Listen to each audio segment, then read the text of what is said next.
అద్భుతమైనటువంటి అభివృద్ధి సాధిస్తుంది. అందులో అయితే డౌట్ లేదు.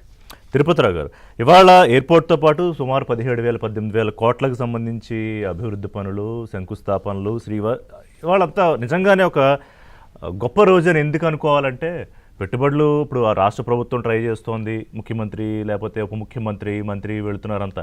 కానీ ప్రధానమంత్రి దీన్ని స్పెషల్గా ఇవాళ దాన్ని మెన్షన్ చేశారు, సెమీ కండక్టర్స్ కానివ్వండి, ఇంకోటి కానివ్వండి. సో ఇప్పుడు ఉత్తరాంధ్ర ముఖ చిత్రాన్ని, దాంతోపాటుగా ఆంధ్రప్రదేశ్ ముఖ చిత్రాన్ని మార్చడానికి మీ దృష్టిలో, ఎందుకంటే మీకు ఎక్కువ తెలుసు అక్కడ వ్యక్తిగా, ఎంతకాలం పట్టే అవకాశం ఉంది?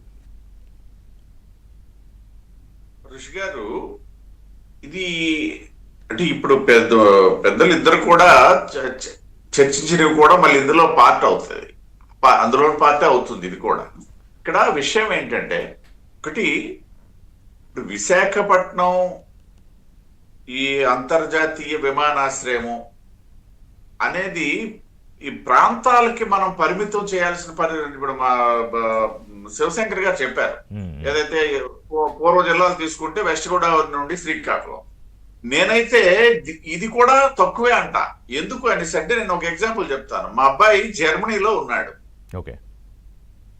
వాడు 2 నెలలకు 3 నెలలకు ఒకసారి వస్తుంటే ఎక్కడి నుండి వెళ్తున్నాడు? ఇప్పుడు వెళ్ళడాల్సింది వచ్చినప్పుడు హైదరాబాద్ కూడా ఆడికి అవకాశం దొరకట్లేదు.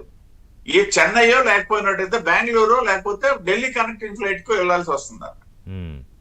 సో ఇప్పుడు మనం ఇది అంతర్జాతీయ విమానాశ్రయంగా తీసుకునేటప్పుడు ఆ పాయింట్ కూడా మనం కన్సిడర్ చేయాలి. విశాఖపట్నంకి అటువంటి ఎకో సిస్టమ్ ఉందని చెప్పేసి నేను చెప్పగలను. ఏదైతే పెద్దలు చెప్పారు, ఇప్పుడు ఈ ప్రాంతాలే కాకుండా ఇప్పుడు ఒరిస్సా ఉంది. ఇంకోటి ఏంటంటే కార్గో. ఇప్పుడు ఈ కార్గోకి సంబంధించి కూడా శంషాబాద్ ఎయిర్పోర్ట్ ఓపెన్ అప్ అయినప్పుడు కార్గో లేదు.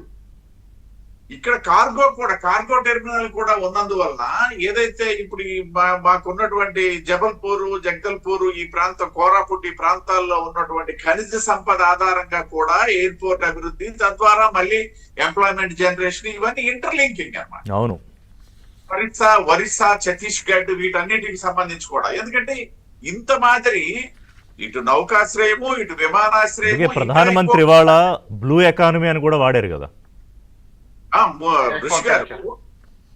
అది ఆక్వాకల్చర్ పెద్దలు శివశంకర్ గారు మెన్షన్ చేశారు ఆ 2 జిల్లాలకు సంబంధించి. నేను చెప్పేది ఏంటనేసి అంటే, ఇవాళ ఈ ఎకో సిస్టమ్ అనేది ఇవాళ ఇప్పుడు విశాఖపట్నంకి ఇంకొక అడ్వాంటేజ్ కూడా రాబోతుంది. శ్రీకాకుళం జిల్లాలో మూలపాడు ఒక పోర్ట్ రాబోతుంది, సీ పోర్ట్. దానికి తోడు ఒక డొమెస్టిక్ ఎయిర్పోర్ట్, కార్గో ఎయిర్పోర్ట్ మళ్ళీ పలాసలో రాబోతుంది.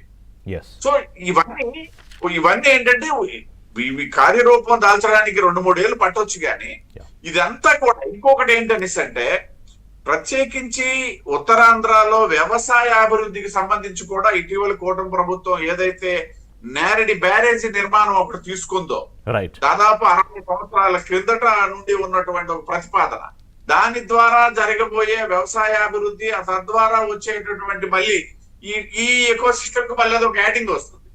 ఇట్లాంటివన్నీ కలుపుకొని రాగల 4-5 ఇప్పుడు శంషాబాద్ ఎయిర్పోర్ట్ ఓపెన్ అయిన వెంటనే కూడా అంత ట్రాఫిక్ ఏమీ లేదు అక్కడ. అవును, ఎప్పుడైతే మళ్ళీ 5-6 ఏళ్ళు 2014 తర్వాత అది సస్టైనిటీ వచ్చింది ఆ ఎయిర్పోర్ట్ కూడా. 14 వరకు రాలే, 10 ఏళ్ళు. సో మీరు గుర్తుంచుకోండి.